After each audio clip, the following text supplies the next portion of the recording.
জাকসু হয়েছে 33 বছর পরে।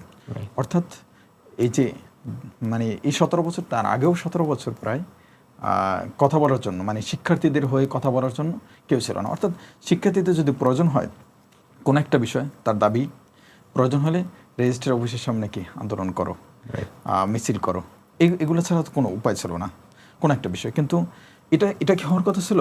মানে শিক্ষার্থীরা কি প্রতিদিন মিছিল করবে, প্রতিদিন মিটিং করবে, প্রতিদিন কি রেজিস্ট্রার অফিসে কি প্রতিদিন তালা দেবে? এটা কি সিস্টেম হতে পারে? এটা তো সিস্টেম না। এটা শিক্ষার্থীদের প্রয়োজন হবে, শিক্ষার্থীদের তার প্রতিনিধিকে জানাবে, প্রতিনিধি সে প্রশাসনের সাথে ডিল করবে। এটা সিস্টেম আর কি, এটা সিস্টেমই তো এরকম করা ছিল। কিন্তু এটাকে ফেসিস্ট সরকার তো এটাকে দমায় রাখছে। প্রত্যেকটা সরকারই এই সেম সিস্টেম করে। কারণ হচ্ছে তারা যদি এটাকে আটকে রাখে, তাহলে তাদের যে দলীয় সংগঠন আছে, এই দলীয় সংগঠন এই জায়গায় স্পেস পাবে না। সমস্যা এটা। সেই জায়গা থেকে শিক্ষার্থীদের কথা বলার জন্য, শিক্ষার্থীদের মুখপাত্র হওয়ার জন্য সবচেয়ে যেটা বেশি প্রয়োজন সেটা হচ্ছে শিক্ষার্থী সংসদ। সেই জায়গা থেকে জাকসুর সবচেয়ে প্রয়োজন ছিল এই জায়গাটা, জাহাঙ্গীরনগরের জন্য জাকসু।